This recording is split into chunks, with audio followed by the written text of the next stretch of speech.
In today's video, I'm going to teach you how to create a form in Wrike.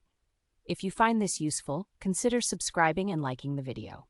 All right, let's get started. The first thing you need to do is log into your Wrike account. Once you're in, look for your profile icon perched in the top left corner of the screen. Click on that, and from the menu that appears, select Settings. This will take you to the main settings area where we can start creating our form. Now, in the Settings panel, on the left-hand side of the screen, you'll want to find and click on the option labeled Request Forms. This area is dedicated to all the forms you'll be creating, so it's the perfect place to start. Once you're in the Request Forms section, look for the button that says Plus Form.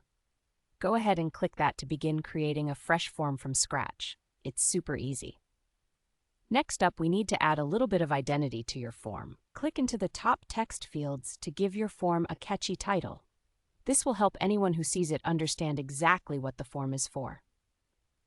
You should also take a moment to add a brief description. This is a great place to provide some context and let people know what they should expect when filling it out.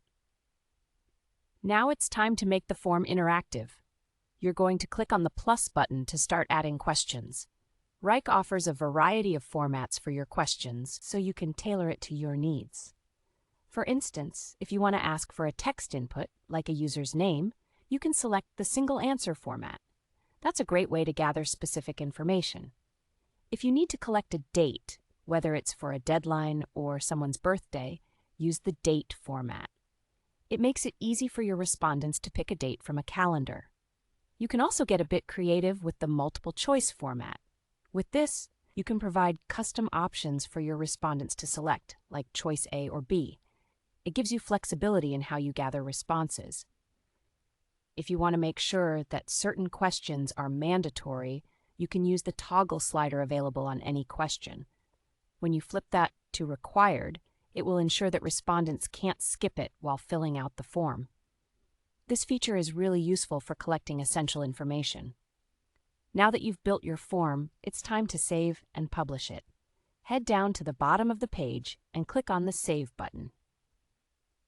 Right now, your form is just in draft mode.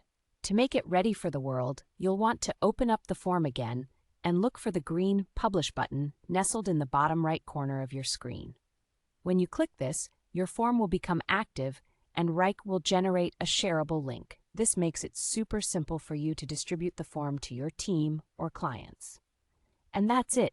You've just created a form in Wrike. Now you can start gathering the information you need in a structured way. If you have any questions or need further clarification, don't hesitate to leave a comment below. Thanks for watching, and remember, if you found this helpful, consider subscribing and liking the video. Happy